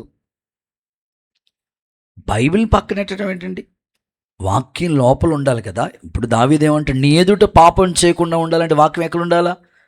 హృదయం అనే బలిపీఠం మీద ఉంటే మంట, వైరాగ్యం, అమ్మో దేవుని కోసం బ్రతకాలని ఆశ ఉంటుంది. ఈ రాత్రి యేసు నామములో శుద్ధీకరణ కలుగునుగాక, ప్రతి నిర్లక్ష్య ధోరణి తొలగిపోనుగాక. రెండో మాటలకు వచ్చేస్తుంది. సెకండ్ వన్, బలిపీఠం మీద అగ్ని మండాలంటే ఎలా? రెండవది, హెబ్రీయులకు రాసిన పత్రిక 12వ అధ్యాయం 29వ వాక్యాన్ని చూద్దాం. 12:29 హెబ్రీ పత్రిక. నిశ్చలమైన రాజ్యమును పొంది, నిశ్చలమైన రాజ్యాన్ని పొంది దైవ కృప కలిగి ఉందాం. ఆ కృప కలిగి వినయ భయభక్తులతో దేవునికి ఇష్టకరమైన సేవ చేద్దాం. ఎందుకంటే మన దేవుడు దహించు అగ్ని అయి ఉన్నాడు. నాతో కలిసి మాట చెప్పండి. దేవుడు దహించు అగ్ని అయి ఉన్నాడు. ఆమేన్. సో రెండవదిగా, ఈ బలిపీఠం, ఈ హృదయం అనే బలిపీఠంలో అగ్ని మండాలంటే ఎలా అంటే, దేవునితో సహవాసం ద్వారా. దేవునితో సహవాసం. ఇప్పుడు మనం ఆరాధించే దేవుడు ఎవరంటే దహించు అగ్ని. ఆ అగ్ని అయిన దేవునితో ఒక సహవాసం నీకు ఏర్పడితే ఖచ్చితంగా నీ హృదయం అనే బలిపీఠం మండుతూ ఉంటుంది. నేను ఇలా చెప్తాను చూడండి, జాగ్రత్తగా ఈ మాటలు మీరు ఆలకించండి. యాజకుడు బలిపీఠం దగ్గరికి వెళ్ళేటప్పుడు ఆ బలిపీఠం మీద కట్టెలు పేర్చాడు, ఆ బలిపీఠం మీద బలి పశువుని పెట్టాడు, మంట పెడతా ఉన్నాడు. మంట ఇంకా అధికం కావాలంటే అప్పుడప్పుడు ఏం చేస్తాడంటే యాజకుడు చేతిలో ఉన్న ధూపాన్ని తీసుకుని ధూపం వేస్తూ ఉన్నప్పుడు ఆ మంట ఇంకా అధికమవుతూ ఉంటుంది, ఇంకా అధికమవుతూ ఉంటుంది. నీ ఆత్మీయ జీవితంలో కూడా దేవునితో సహవాసం నీకు ఏర్పడితే, దేవునితో సహవాసం నీకు ఏర్పడితే ఖచ్చితంగా దేవుని సన్నిధిలో నీలో మండాలి, వెలగాలి, ప్రకాశించాలని ఆ ఆశ నీకు వస్తుంది. ఎప్పుడైతే దేవునితో సహవాసం మనకి కట్ అవుతుందో అప్పుడే మన బలిపీఠాలు ఆరిపోతూ ఉంటాయి. మీరు అడగొచ్చు, అన్నయ్య దేవుడు దహించు అగ్ని అంటున్నారు, అంత దహించు అగ్ని అయిన దేవునితో నాకెలా సహవాసం? ఒకటే, ప్రార్థన మన జీవితాన్ని ఖచ్చితంగా వెలుగుమయంగా చేస్తుంది. దేవునితో సహవాసం అంటేనే ప్రార్థన, దేవునితో సహవాసం అంటేనే ప్రార్థించే అనుభవం. ప్రార్థన అంటే కొంతమంది వాళ్ళ కోరికలు దేవునితో చెప్పడం అని అక్కడితో ఆగిపోతున్నారు. నీకు ఏ ఆశలు ఉన్నాయో దేవునితో చెప్పి అక్కడితో కాకుండా దేవునితో ఒక సహవాసం నీకు ఏర్పడాలి. ఇప్పుడు తండ్రి తన బిడ్డలతో ఎలా ఉండాలనుకుంటాడో నీ ఆత్మీయ జీవితం కూడా దేవునితో ఒక అద్భుతంగా అంటుకట్టబడిన అనుభవం ఉండాలి. అది ఎలాగో ఒక చిన్న సందర్భాన్ని మీకు చెప్తాను. చేతుల పైకెత్తి ఒకసారి హల్లెలూయా అంటారా? యేసుక్రీస్తు ప్రభుకి శిష్యులు ఎంతమంది? కరెక్ట్గా చెప్పాలి, 12 మంది. ఆ తర్వాత 70 మంది, ఆ తర్వాత 120 మంది, ఆ తర్వాత 500 మంది, ఆ తర్వాత ప్రపంచం అంతటిని దేవుడు శిష్యులుగా మార్చుకున్నాడు. నాకు శిష్యులుగా చేయని అన్నాడు. ఈ 12 మంది శిష్యుల్లో, 70 మంది శిష్యుల్లో, 120 మంది శిష్యుల్లో ఇంకా అలా ఎక్కువ మంది శిష్యులు అయ్యారు కదా. ఇందులో ప్రత్యేకంగా 3 శిష్యుల క్యారెక్టర్ చాలా అద్భుతం. ఈ 3 శిష్యుల్లో ప్రభువుకి ఇష్టమైన 3 శిష్యుల్ని పిలిచాడు. ఎందుకు పిలిచాడు తెలుసా? నాతో మీరు ఉండాలి. ఉండడానికి, ప్రభుతో ఉండడానికి ఎక్కడ పిలిచాడు తెలుసా? ఎత్తైన కొండ మీదకి తీసుకెళ్ళాడు వాళ్ళని. ఇప్పుడు దేవుడికి ఇష్టమైన శిష్యులను అయితే కిందే ఉండమనొచ్చు కదా. లేదు, వాళ్ళు రూపాంతరం చెందాలి. కొండ కింద వాతావరణం వేరండి, కొండ పైన వాతావరణం వేరు. ఒకసారి అందరూ చేతులు పైకెత్తి హల్లెలూయా చెప్తారా? కొండ కింద అంతా వేరే వాతావరణం, మనం అందరూ కొండ కింద ఉన్నాం. కొండ పైకి ఎక్కాలంటే కాళ్ళు లాగేస్తూ ఉంటాయి. కొండ పైకి వెళ్ళి కొలిది సూర్యుడికి దగ్గర అయిపోతూ ఉంటాం. ఆ ఎండ తీవ్రత తట్టుకోలేం. కొండ కింద ఉండే పరిస్థితి వేరు, కొండ పైన అనుభవాలు వేరు. మాకు ప్రతి సంవత్సరం కూడా సేవా పరిచర్యలో సేవకులు ఏం చేసేవారంటే నెలలో ఒక రోజు కొండ పైన ప్రార్థన పెడతా ఉండేవారు. ఏకాంత ప్రార్థన, అది దేవుడితో కొన్ని గంటలు కూర్చోవాలి అక్కడ. చాలాసార్లు చెప్తా ఉండేవారు, మాకేం అర్థమయ్యేది కాదు. ఏంటంటే మనలో కూడా ఈ భావన ఉంటుంది, ఎంతసేపు ప్రార్థన చేస్తా బ్రదర్? గంట సేపా? అసలు గంట సేపు? నేను 5 నిమిషాలు కళ్ళు తెరిచేస్తాను బెదర్, ఎలా ఉండగలుగుతున్నా బెదర్ అంటారు. ఆ ప్రార్థనకు ఒక అనుభవాలు, ఒక నమూనా ఉంటుంది అన్నమాట. ఒక 5 minutes ప్రైజ్ అండ్ వర్షిప్, స్తోత్రాలు చెప్పుకోవాలి. ఆ తర్వాత దేవునికి స్తుతిని చెల్లించిన తర్వాత దేవుని గొప్పతనాన్ని ప్రకటించాలి. ఆ తర్వాత మన విన్నపాలు చెప్పుకోవాలి. అలాగే అంశాలు రాసుకుని చేస్తూ ఉంటుంటే గంటల తరబడి ప్రార్థనలోకి వెళుతూ ఉంటాం. ఏకాంత ప్రార్థన, ఈ కొండ మీద ప్రార్థన తీసుకెళ్ళినప్పుడు చాలా విసుకొచ్చేస్తూ ఉండేది. మీకు కూడా ఇప్పుడు ప్రార్థన అంటే, ఆ ప్రార్థన అంటేనే ముళ్ళ మీదకి వచ్చినట్టు ఉంటుంది. కానీ ప్రార్థన అంటే దేవునితో ఒక సహవాసం. ఇంకో మాట చెప్పనా? ఎత్తైన కొండ మీదకి వెళ్ళిన తర్వాత, ఆ మహిమను చూపించిన తర్వాత శిష్యులు బారులు పడిపోయారు. అక్కడ ఏలియా, మోజెస్ ఉన్నారు. వాళ్ళు నిజంగా ప్రార్థనా పరులు కాబట్టి ఆ మహిమ ఎదుట నిలబడ్డారు. నేను ఒక మాట ఖచ్చితంగా చెప్తానండి, ఎవరికి ప్రార్థన అనుభవం ఉంటుందో వాళ్ళు తప్పకుండా దేవుని ఎదుట నిలబడతారు. ఆమేన్. ఇంకో మాట చెప్పనా, మనం ఆరాధించే దేవుడు ఎంత మహిమ కలిగిన దేవుడో తెలుసా? చూడండి, లూకాసు సువార్త 9:29. లూకాసు సువార్త 9:29. చూడండి ఆ మాటలు చూడండి. యేసు ప్రభు గురించి రాయబడి, ఆయన ప్రార్థిస్తూ ఉండగా ఆయన ముఖ చర్మం మారిపోయింది, ఆయన వస్త్రములు దగదగా మెరిసెను. ప్రార్థిస్తూ ఉండగానే, మత్తయి సువార్తలోకి రండి, 17వ అధ్యాయంలోకి రండి, 1-2 వాక్యాలు చూడండి. మత్తయి సువార్త సేమ్ థీమ్ అది. 6 దినాలైన తర్వాత యేసు పేతురును యాకోబు అతని సహోదరుడైన యోహాను తీసుకుని ఎత్తైన కొండ మీదకి వెళ్ళి ఏకాంతంగా రూపాంతరము చెందెను. ఆయన ముఖం సూర్యుని వలె ప్రకాశం. ఎట్లా? ప్రార్థన ఒక వ్యక్తి జీవితాన్ని ప్రకాశింపచేసే అనుభవం. ఈ ఉపవాస కోడికల్లో మీ జీవితాన్ని దేవుడు ప్రకాశింపచేయునుగాక. మండుచు ప్రకాశించుచున్న దీపాలుగా మీ జీవితాలు మారునుగాక. ఎలా జరుగుతుందంటే, దేవునితో ఒక సహవాసం నీకు ఉండాలి. ఇప్పుడు దేవుడు దహించు అగ్ని కదా, నువ్వు ఆయనతో సహవాసం చేస్తే నీ జీవితాలు ఎలా ఉంటాయంటే రూపాంతర అనుభవం. నీ జీవితం ఒక అగ్ని జ్వాలలుగా మారుతూ ఉంటాయి. సేవకుల్ని దేవుడు ఏమని చెప్పాడు తెలుసా? నా సేవకుడు అగ్ని జ్వాల అన్నాడు. దేవుని సేవించే ప్రజలమైన మనం అందరూ కూడా అగ్ని జ్వాలలుగా తయారవ్వాలి. ఎలా తయారవగలుగుతామంటే, అగ్నితో సహవాసం చేసినప్పుడే ఆ అనుభవం మనకు వస్తుంది. 5 లక్షణాలు చెప్తాను అగ్నికుండ. 5 లక్షణాలు ఇందులో మీకు ABCDE 5 అనుభవాలు చెప్తాను. అగ్నిలాగా మనం ఇప్పుడు దహించు అగ్ని దేవుడు కదా. దేవునితో నువ్వు సహవాసం అనే ప్రార్థన జీవితాన్ని కలిగి ఉన్నప్పుడు నీ ఆత్మీయ జీవితం ఎలా ఉంటుందంటే, దహించు అగ్నిలాగా నీ ఆత్మీయ జీవితం మారుతుంది. బలిపెట్టె మీద అప్పుడు అగ్ని మండుతూ ఉంటుంది. ఈ అగ్నికుండే స్వభావంలోకి నువ్వు మారటానికి ప్రార్థన అనుభవం చాలా చక్కగా పనిచేస్తూ ఉంటుంది.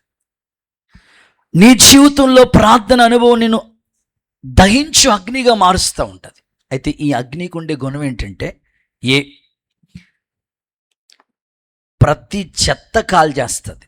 అంతే కదా? ఇప్పుడు మీరు గ్రౌండ్లో ఏ చెత్త అయినా ఉందనుకోండి, అదంతా కరుణామేడు అంతా తీసుకెళ్ళి అక్కడ చక్కగా వసుంధరమ్మ ఇంకా చక్కగా వాళ్ళు మంటేస్తూ ఉంటారు. అగ్నికుండే గుణం ఏంటంటే ప్రతి చెత్త కాల్చి బూడిద చేస్తుంది, కాలి బూడిదైపోతుంది. ఇంకో మాటలో చెప్పనా, ఏ పురుగు వచ్చినా కాలి బూడిదైపోవాల్సిందే. నేను అడుగుతున్నాను, నీ ఆత్మీయ జీవితం చెత్త ఇంకా నీ గుండెల్లో పెట్టుకుంటే ఎలా? చెత్త ఇంకా నీ హృదయంలో ఉంటే ఎలా? చాలామంది క్రిస్టియన్స్ స్టేటస్ పెట్టుకుంటారు. క్రిస్టియన్స్ చాలామంది రింగ్ టోన్స్ పెట్టుకుంటారు. ఫస్ట్ స్టేటస్ యేసు ప్రభు పాట, ఉదయించినావా దేవా నా హృదయ సీమలో. అప్పుడే సూర్యుడు ఉదయించాడు మాట, ఫస్ట్ పాట. రెండోది దేవుని వాక్యం. బలిపీఠం మీద నిత్యము అగ్ని మండుతూ ఉండాలి. మూడోది ఫేవరెట్ హీరో. నాలుగోది ఫేవరెట్ హీరోయిన్. ఐదోది క్రికెట్ ప్లేయరు. ఆరోది రాజకీయ నాయకుడు. మళ్ళీ ఏడోది యేసుప్రభు.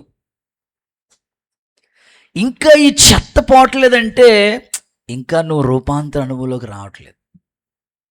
అగ్నికున్న స్వభావం ఏంటంటే చెత్తంతా కాల్చిబూడి చేస్తుంది. ఈరోజు నువ్వు ప్రార్థన అనే సహవాసంలో దైవికంగా ఎదుగుతూ ఉంటే, ప్రార్థనలో పోరాడుతూ ఉంటుంటే ప్రతి చెత్తను దేవుడు కాల్చి బూడిదగా మార్చునుగాక. అగ్నికుండే స్వభావం ఏంటో తెలుసా? అగ్ని పైకి వెళుతూ ఉంటుంది కదా, అంతేనా అక్క? అగ్ని ఏం చేస్తుంది? పైకి వెళ్తూ ఉంటుంది. అంటే దీని ఆత్మీయ అర్థం ఏంటంటే పైనున్న వాటినే చూస్తూ ఉంటాం. పైన నీ చూపు ఎప్పుడు కూడా పైనున్న వాటి మీదే, పరలోక సంబంధమైన వాటి గురించి నీ మనసు అంతా ఎక్కువ ఆలోచిస్తూ ఉంటుంది. క్రీస్తు కూడా మీరు లేపబడిన వారు అయితే పైనున్న వాటిని వెతకండి అన్నాడు. నీ ఆత్మీయ జీవితంలో భూ సంబంధమైన వాటి మీద మనసు పెట్టవు, ఎక్కువగా పరలోక సంబంధమైన విషయాల గురించే నీ మనసు ఆలోచిస్తూ ఉంటుంది. నా ప్రార్థన అగ్నిలాగా నువ్వు మారిపోవునుగాక. గట్టిగా ఆమేన్. సి అగ్నిలో వేడి, ఎప్పుడు అగ్నిలో ఒక వేడి ఉంటుంది. హీటర్ వేసుకుని ఒకసారి ట్రై చేయండి కదా, చాలా వేడి ఉంటుంది, చాలా వేడి ఉంటుంది. దీని ఆత్మీయ అర్థం ఏంటో తెలుసా? నులివెచ్చని స్థితి ఎప్పుడూ ఉండకూడదు నీలో. ప్రభు ఏమన్నాడు చెప్పండి? జీవించుచున్నాననే పేరు ఉంది కానీ నీకు మాట్లాడరా? మృతుడవే, నులివెచ్చని స్థితిలో ఉన్నావు. ఈరోజు నేను మిమ్మల్ని అడుగుతున్నా, మీ ఆత్మీయ జీవితం అటో కాలు ఇటో అట్లా ఉండొద్దు. ఈ అగ్నికి ఉండే స్వభావం ఏంటంటే ఎప్పుడు వేడి ఉంటుంది. నీలో కూడా నులివెచ్చని స్థితి ఉండకూడదు. యేసయ్య కృప మీకు అనుగ్రహించబడునుగాక. డి, అగ్ని శక్తివంతమైంది. అవసరమైతే మీరు ఇంటికి వెళ్ళిన తర్వాత ట్రై చేయండి, నిప్పులు తీసుకుని. చాలా శక్తి, పవర్, చాలా శక్తివంతమైంది. దేవుణ్ణిలో నువ్వు కూడా శక్తివంతంగా మారుదువుగాక. మీరు కావాలంటే అగ్ని ఎంత పవర్ ఉంటుందంటే అంత పవర్. ఒకసారి మేము పెద్ద పాస్టర్ గారు సాక్ష్యం చెప్తున్నారు. మన ప్రీడిపాలన్న అగ్ని మండించు పాట పాడారంటే ఎక్కడో గడిమిడి అంటిపోయిందట. ఇంకోసారి పాడారు, బాక్సులు కాలిపోయినాయి అంట. అగ్ని పవర్. కేరళ సురేష్ అయ్య గారిని చూడండి ఒకసారి, ఆయన కళ్ళలోనే ఫైర్ అనౌంటింగ్ అది. సో నేను ఆశపడుతున్నాను, దేవుడు ఒక్కొక్కరిని అగ్ని జ్వాలలుగా మార్చునుగాక. ఎప్పుడు వేడి ఉంటుంది అగ్నిలో. ఆఖరి అనుభవం డి అయిపోయింది కదా. ఈ ఏ వస్తువునైనా తనలా మార్చేసుకుంటుంది అగ్ని స్వభావం. ఏ వస్తువునైనా అగ్ని దగ్గర తీసుకెళ్ళండి, తనలా మార్చేసుకుంటుంది. ఫర్ ఎగ్జాంపుల్, కొడవలు తయారు చేసే అగ్ని కొలు ఉంటుంది, అది ఇనుము. కొడవలు తయారు చేసేది ఇనుము వాస్తవంగా. ఆ అగ్ని కొలులో తీసుకెళ్ళి మండిస్తూ ఉంటుంటే ఎర్రగా అగ్ని కొలువులా మారిపోతూ ఉంటుంది. అగ్నికి ఉండే స్వభావం ఏంటంటే ఏ వస్తువునైనా సరే తనలా మార్చేసుకుంటుంది. ఒకసారి పాడదామా అగ్ని మండించని? సి మైనర్ పట్టుకొనైనా ఈ రాత్రి ఎలాగైనా మీరు మండాలి. పెద్ద మనిషి గట్టిగా హల్లెలూయా చెప్పండి, గట్టిగా హల్లెలూయా.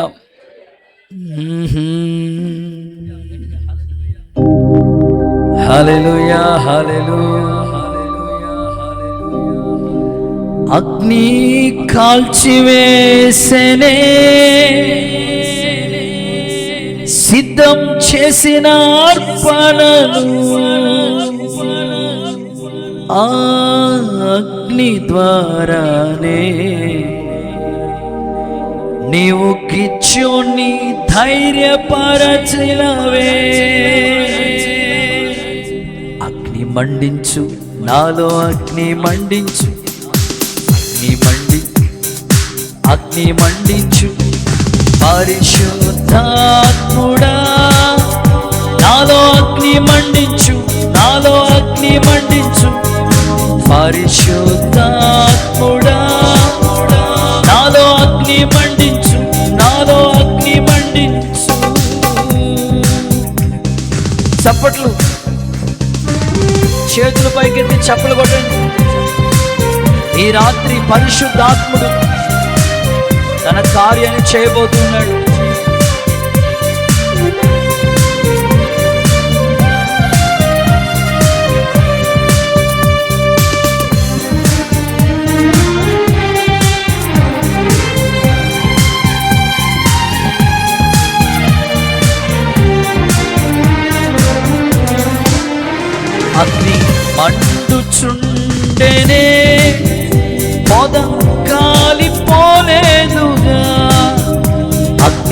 మండుచుండెనే పొద కాలిపోలేదుగా, అగ్నిలో నుండి నీవు మోషేను దర్శించినావే, అగ్నిలో నుండి నీవు మోషేను దర్శించినావే. అగ్ని మండించు నాలో, అగ్ని మండించు నాలో, పరిశుద్ధాత్ముడా నాలో అగ్ని మండించు, ఓ పరిశుద్ధాత్ముడా నాలో అగ్ని మండించు. హల్లెలూయా. నీలో ఒక మంట, ప్రార్థన అనే ఆ మంట ఖచ్చితంగా నిన్ను వెలుగుమయంగా చేస్తుంది. ప్రభు నీకు సహాయము చేయునుగాక. గట్టిగా హల్లెలూయా చెప్పండి. అందుకే ప్రార్థన ఎలా చేయమన్నాడు తెలుసా?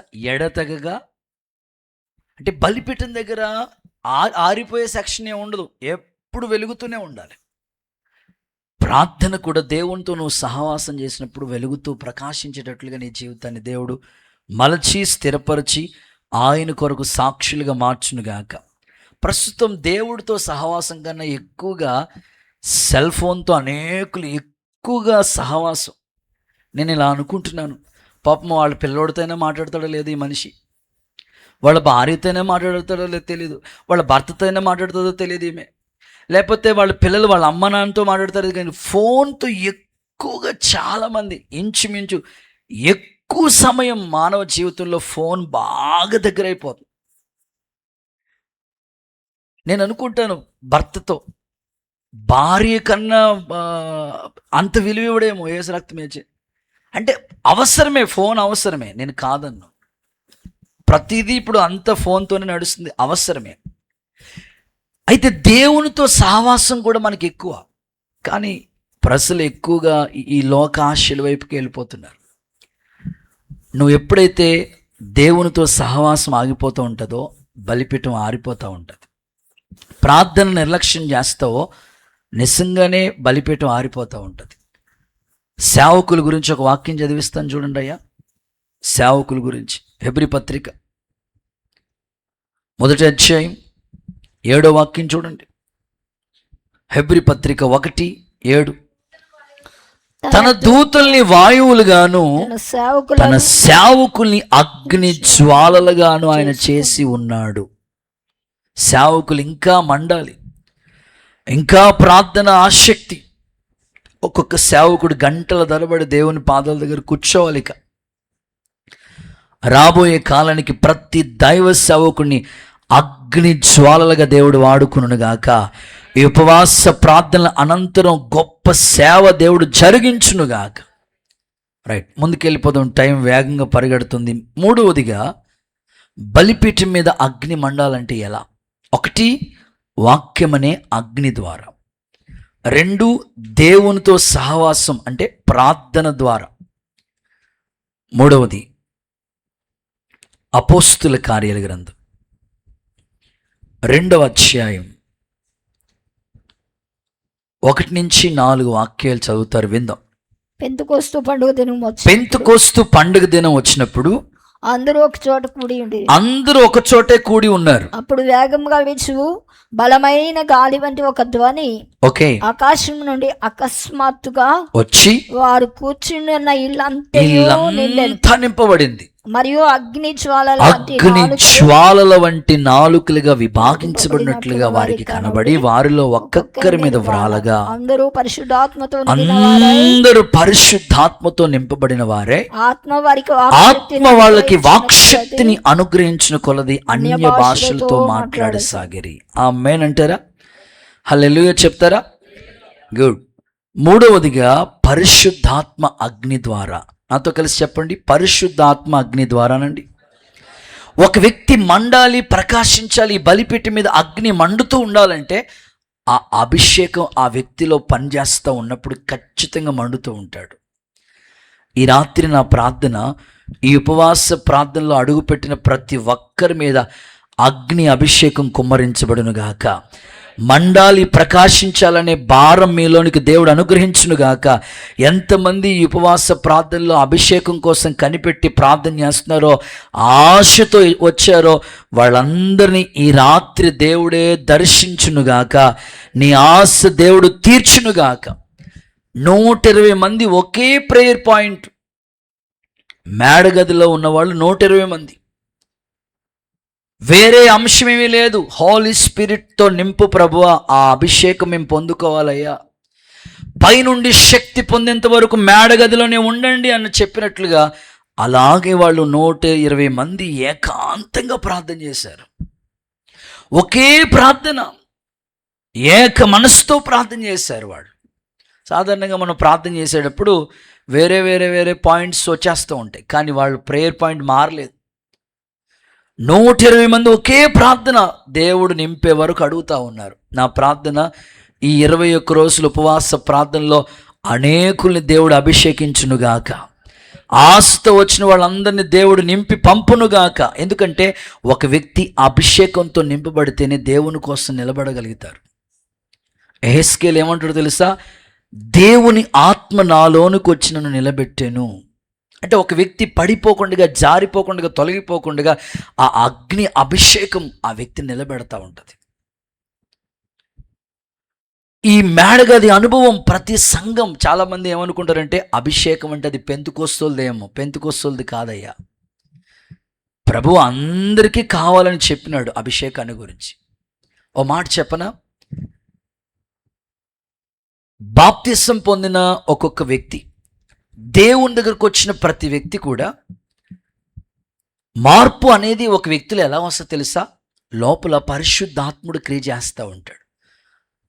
పరిశుద్ధాత్ముడు పాపాన్ని గురించి ఒప్పింప చేస్తాడు. వెంటనే ఒక వ్యక్తి మారు మనసు పొంది బాప్తిసం కొరకు సిద్ధపడతాడు. సిద్ధపడిన తర్వాత రక్షణ పొంది దేవునిలో ఎదుగుతున్నాడు. అసలు ఆ వ్యక్తి బాప్తిసం పొందుకోవడానికి అతన్ని ఒప్పింప చేసిందే పరిశుద్ధాత్మ దేవుడు. అయితే ఒప్పుకున్నాడు, బాప్తిసం పొందుకున్నాడు, చక్కగా దేవునిలో ఎదుగుతున్నాడు, చాలా రోజులుగా దైవికమైన క్రమశిక్షణలో చాలా భక్తిగా ఎదుగుతున్నాడు. సడన్గా తన ఫ్రెండ్స్ వచ్చి, ఒరే ఏం పర్లేదులేరా నాతో కలిసని లోక సంబంధమైన వాటి వైపుకి తీసుకుని వెళ్ళారు. సినిమా కావచ్చు, వ్యసనాలు కావచ్చు, లోక సంబంధమైన వాటి వైపుకి తీసుకుని వెళ్ళిపోయారు. వెళ్ళిపోయిన తర్వాత తిరిగి మరలా వచ్చి దేవుని మందిరానికి వచ్చాడు. వచ్చిన తర్వాత తనలో తెలియని పశ్చాత్తాపం వచ్చేస్తుంది. ఎందుకంటే నేను రక్షింపబడి మరలా ఈ లోకాశల వైపు వెళ్ళకూడదు, వెళ్ళాను అయ్యో అని తెలియని దుఃఖం వచ్చేస్తుంది. చూసారా? ఆ దుఃఖం ఎవరు కలుగు చేశారంటే పరిశుద్ధాత్ముడు ఒప్పింపజేస్తున్నాడు ఆ వ్యక్తిని. అందుకే దేవుని లేఖనంలో ఏమని రాయబడి తెలుసా? ఆత్మను ఆర్పకుడి, పరిశుద్ధాత్మను దుఃఖపరచుకుడి. ఆత్మదేవుడు నీ లోపల ఎప్పుడు దుఃఖపడతాడు తెలుసా? నీ ఆత్మీయ జీవితం దేవునికి ఇష్టం కాని పనులు ఏమైనా చేస్తూ ఉన్నప్పుడు నీ గుండె లోపల ఉన్న ఆత్మదేవుడు దుఃఖపడతా ఉంటాడు. ఇంకొక మాట చెప్పనా? నువ్వు చేసింది పాపమని నీకు తెలిసిన, నువ్వు చేసిన క్రియలు ఇవి తప్పని నీ అంతరాత్మ కనిపించినా ఇంకా ఒప్పుకోకుండా, ఏమాత్రం కూడా చలనం లేకుండా సూది గుచ్చుకున్న డబ్బలం తీసుకుని, గుండు సూది తీసుకుని అక్కడ గుచ్చిన నీకు స్పర్శ తెలియట్లేదంటే నీ గురించి పరిశుద్ధాత్ముడు దుఃఖపడతా ఉంటాడు. చాలామంది అతిక్రమం అనే పాపం చేస్తూ ఉంటారు. చేసిన తర్వాత ఒప్పుకోరు, చూసారా? పశ్చాత్తాపం రాదు, చూసారా? దాని గురించి ఆత్మదేవుడు దుఃఖపడతా ఉన్నాడు. ఈ రాత్రి నీలోనికి ఒక అగ్ని జ్వాల అభిషేకం పశ్చాత్తాపంలోకి నేను నడిపించునుగాక. 2 మాటల రెఫరెన్స్ మీకు చూపిస్తాను చూడండి అభిషేకాన్ని గురించి. తెస్సలోనికీయులకు రాసిన మొదటి పత్రిక 5వ అధ్యాయం 19వ వచనం. ఆత్మను ఆర్పొద్దు, ప్రవచించుటకు నిర్లక్ష్యం ప్రవచనం చేయటం, చెప్పటం నిర్లక్ష్యం చేయొద్దు, సమస్తమును పరీక్షించి మేలైన దాన్ని చేపట్టండి. ఆత్మను ఆర్పొద్దు. ఒకవేళ దేవుడిని అభిషేకించాడా, ఆ అభిషేకాన్ని ఆర్పుకోవద్దు, అభిషేకాన్ని నిర్లక్ష్యం చేయొద్దు. ఇంకొక రిఫరెన్స్ ఎఫెసీయులకు రాసిన పత్రిక 4:30. దేవుని పరిశుద్ధాత్మను దుఃఖపరచుకుడి. దేవుని పరిశుద్ధాత్మను దుఃఖపరచొద్దు. విమోచన దినం వరకు ఆయన మీ అందు ముద్రించబడి ఉన్న దేవుడు చెప్తున్నాడు, ఆత్మ దేవుణ్ణి దుఃఖపరచొద్దు. ఎప్పుడు దుఃఖపడతాడు? ఆ పై వచనంలోకి వెళితే ఎప్పుడు దుఃఖపడతాడో చెప్పాడు. నీ నోట అన్య భాషలు మాట్లాడే నీవు మరలా దుర్భాషలు మాట్లాడుతున్నావా? నీ గుండెల్లో కొంచెం కూడా పశ్చాత్తాపం రావట్లేదా? నీ గురించి ఆత్మదేవుడు దుఃఖపడతాడు. ఒకవేళ రక్షింపబడి కూడా లోక సంబంధమైన క్రియల్లో ఉన్నావా? నీ గురించి ఆయన దుఃఖపడతా ఉంటాడు. ఇప్పుడు భౌతికంగా ఒక తండ్రి తన పిల్లోడిని ఏదో చేయించాలి, చదివించాలనే ఆశతో గురి పెట్టుకుని అతని కొరకు తన రెక్కల కష్టాజీతం అంతా ఖర్చు పెట్టి తనని ఏదో విధంగా ప్రయోజకుడిగా చేయాలని చదివిస్తున్న ఆ తండ్రి ఆశలు ఏమి నెరవేర్చకుండా ఆశలు నిరాశగా మిగిలిపోయినాయి అనుకోండి, ఆ తండ్రి ఆ పిల్లోడు గురించి దుఃఖపడతాడు. ఎందుకు నేను చదివిస్తున్నాను? నీ గురించి ఎప్పుడు దుఃఖపడతాడంటే, చేసిన తప్పిదం అది తప్పిదంగా నీకు అనిపించట్లేదు అనుకో, నీ గురించి ఆయన దుఃఖపడతాడు. పరిశుద్ధాత్ముడు దుఃఖపడతాడు. ఏ వ్యక్తి దేవుని ఆత్మను దుఃఖపరచకూడదు. నీ ఆత్మీయ జీవితంలో ఒక అగ్ని జ్వాలగా ఈ రాత్రి దేవుడిని మలచునుగాక. చూడండి, యోహాను గురించి ఒక అద్భుతమైన మాట ఉంది. యోహాను సువార్త 5:35. అతడు మండుచు ప్రకాశించుచున్న దీపమై ఉండెను. ఆమేన్. గట్టిగా హల్లెలూయా చెప్దామా? మీ జీవితాన్ని కూడా దేవుడు మండుచు ప్రకాశించుచున్న దీపాలుగా మీ జీవితాన్ని మార్చునుగాక. 2 ఉదాహరణలు చెప్తా. ఒక వ్యక్తి అభిషేకించబడిన ఆ అనుభవాన్ని గురించి చెప్పడానికి మీకు ఉదాహరణ చెప్తా. మనం ఇటికి బట్టి దగ్గరికి వెళితే కాల్చబడిన ఇటికి అప్పుడే తీసి కాల్చబడకుండా ఉన్న ఇటికి ఎంత తేడా ఉంటుందో, అభిషేకం పొందిన అనుభూతికి అభిషేకం లేని అనుభూతికి అంత వ్యత్యాసం కనబడుతుంది.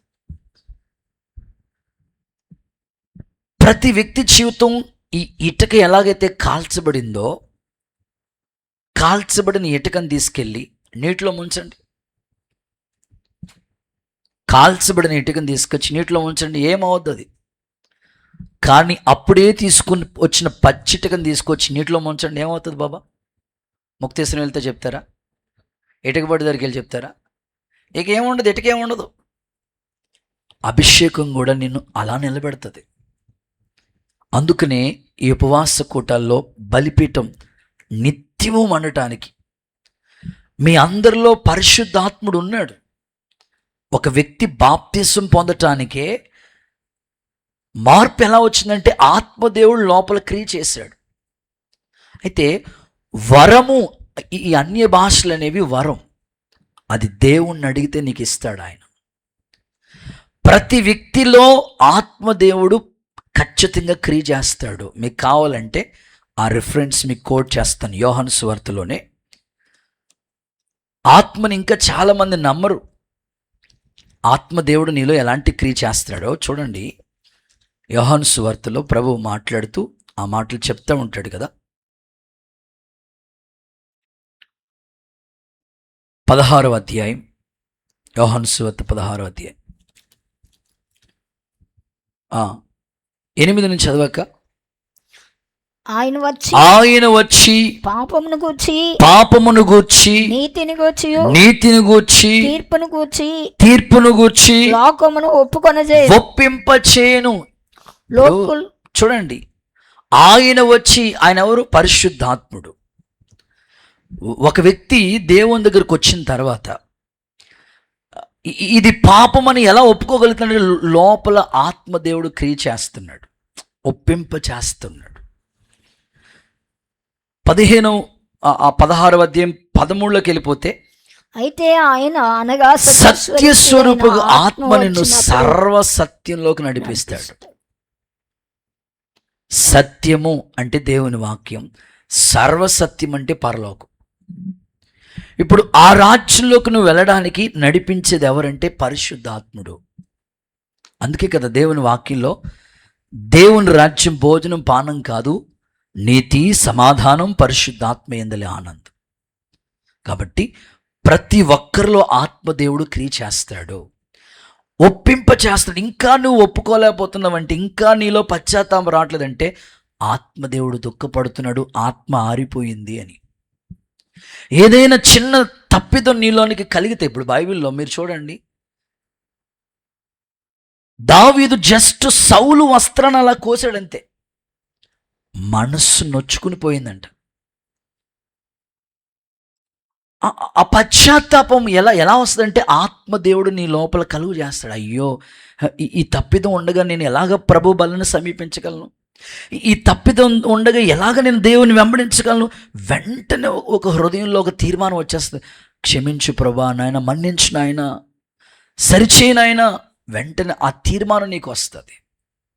పరిశుద్ధాత్ముడు నీలో క్రియ చేయనుగాక, నీలో ఆత్మదేవుడు పనిచేసి ఆత్మకార్యం నీలో జరిగించునుగాక. రైట్, చివరి మాట, ఆఖరి మాట చెప్పేసి ముగిస్తా. నిర్గమకాండం 3వ అధ్యాయం 2వ వాక్యం. బలిపీఠం మీద అగ్ని మండాలంటే ఎలా?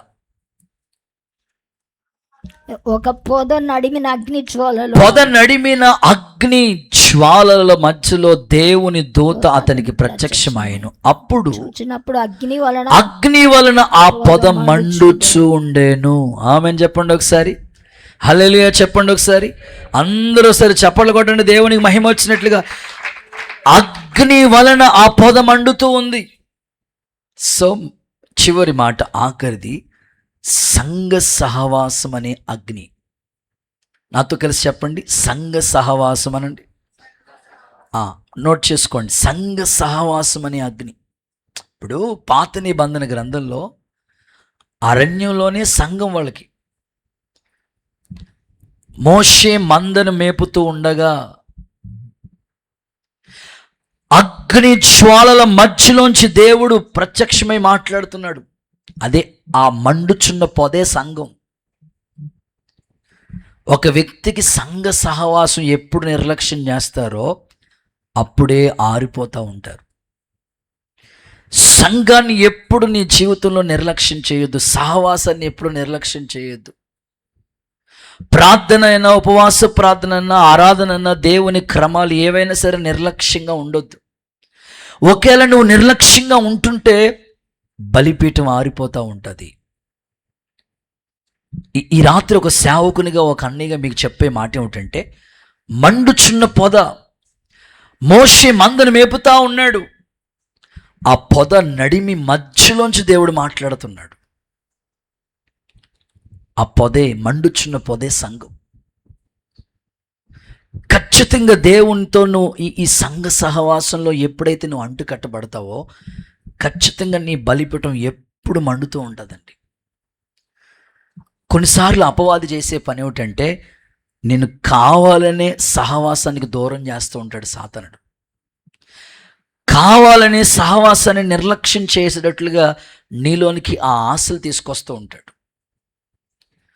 మీరు అడగొచ్చు, అన్నయ్య అరణ్యంలో సంఘం ఎక్కడొచ్చిందన్నయ్య? స్తోత్రం చెప్పండి ఒకసారి గట్టిగా. హల్లెలూయా, ఆమేను, స్తుతో, స్తోత్రమో చెప్పండి అమ్మా. చేతులు పైకెత్తి ఒకసారి గట్టిగా చెప్పండి అమ్మా, బంగారు తల్లులందరూ. ఆది యేసు రక్తమే జయం. అరణ్యంలో అసలు సంఘం ఎక్కడొచ్చింది చూడండి, మనకు కనపడుతుంది అక్కడ సంఘం గురించి. అపోస్తల కార్యాల గ్రంథం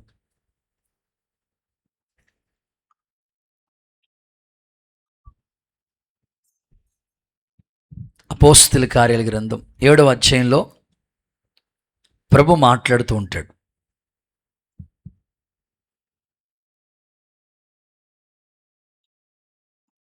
చదవండి. ఇశ్రాయేలు ఇంటి ఎన్నో వచనం? 42. ఆ, ఇశ్రాయేలు ఇంటి వారులారా, ఆ, మీరు అరణ్యంలో 40 ఏండ్లు బలి పశువులను అర్పణ నాకు అర్పించితిరా. ఉమ్, మీరు పూజించుటకు చేసుకున్న ప్రతిమలైన మొలోకు గుడారమును రోఫాయిను దేవత యొక్క నక్షత్రం మోసుకొని పోతిరి. ఇక్కడి నుంచి చదవక 30 నుంచి చదవక త్వరగా 40 ఏండ్లైన పిమ్మట సీనాయి పర్వతారణ్యమందు ఒక పొదలోని అగ్నిజ్వాలలో ఒక దేవదూత అతనికి అగుపడెను. ఓకే, మోషే చూచి ఆ దర్శనమునికి ఆశ్చర్యపడి 38. ఓకే, సీనాయి పర్వతం మీద తనతో మాట్లాడిన దేవదూత మన పితరులతోనూ అరణ్యంలోని సంగమందుండి, అరణ్యంలో సంగమందుండి, హల్లెలూయా. అదే మండుచున్న పొదే సంఘం. ఈరోజు ఇక్కడ ఒక మండుచు ప్రకాశించే ఒక పొదలాంటి సంఘాన్ని దేవునికి ఇచ్చాడు.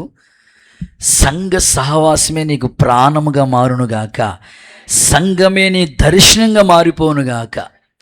ఎప్పుడైతే ఒక క్రైస్తవుడు సంఘంతో ఒక చక్కని సహవాసాన్ని, సేవకులతో ఒక చక్కని సహవాసాన్ని కలిగి ఉంటారో వాళ్ళ జీవితాలు ఎప్పుడు మండుతూ మండుతూ మండుతూ ఉంటాయి.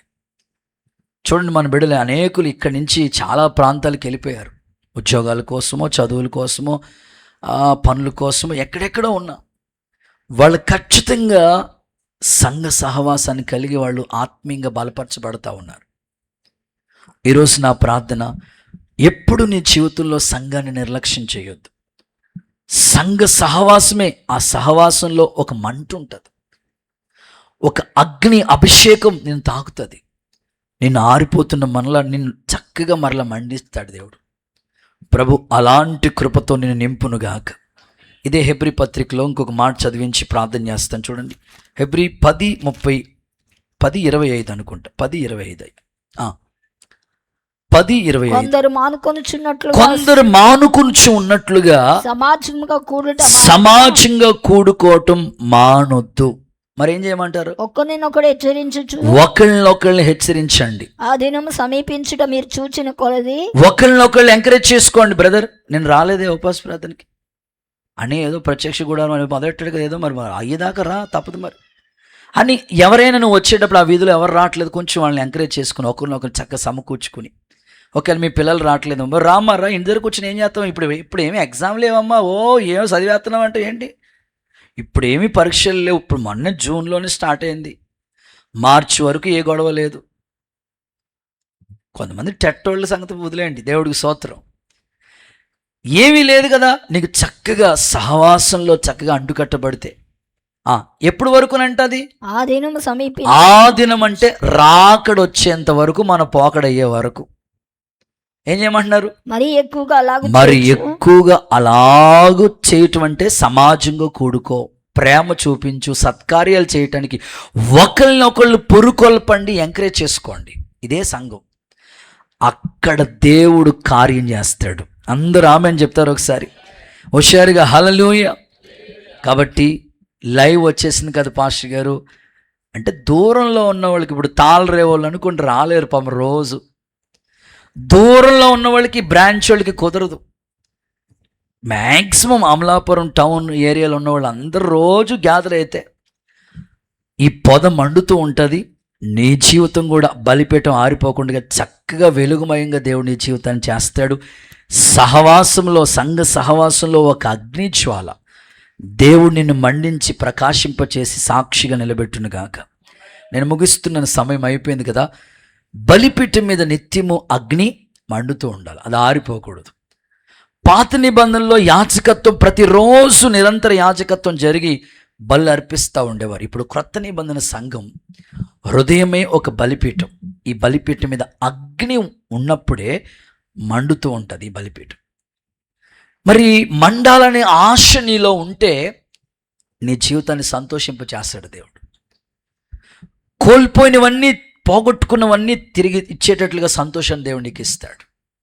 అయితే ఎలా ఈ బలిపీఠం మీద అగ్ని మండుతుందో ఒక 4 అనుభవాలు నీ ముందు పెట్టాను. చెప్పండి. నెంబర్ 1, వాక్యం అనే అగ్ని ద్వారా. నెంబర్ 2, దేవునితో సహవాసం అంటే ప్రార్థన అనే ఆ అనుభవాలు ద్వారా నువ్వు మండుతావు.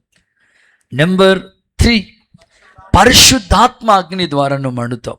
నెంబర్ 4, సంఘ సహవాసం. ఈ అనుభవాల్లో నువ్వు ఉంటే ఖచ్చితంగా మండుతావు, నువ్వు ఆరిపోవు. భక్తిహీనుల దీపం ఆరిపోతుంది. ఎక్కడ భక్తిహీనత రానివ్వకుండా సహవాసంలో ఉండు, దేవుడు క్రియ చేస్తాడు. ఈ 21 రోజుల తర్వాత ఒక ప్రకాశవంతమైన జీవితం దేవుడిని కలుగు చేస్తాడు, రూపాంతర అనుభవాన్ని నీకు ఇస్తాడు. అలా మండుచు ప్రకాశించే బలిపీఠాలుగా మన జీవితాన్ని దేవుడు మార్చునుగాక. అందరూ అలాగే లేచి నిలబడు.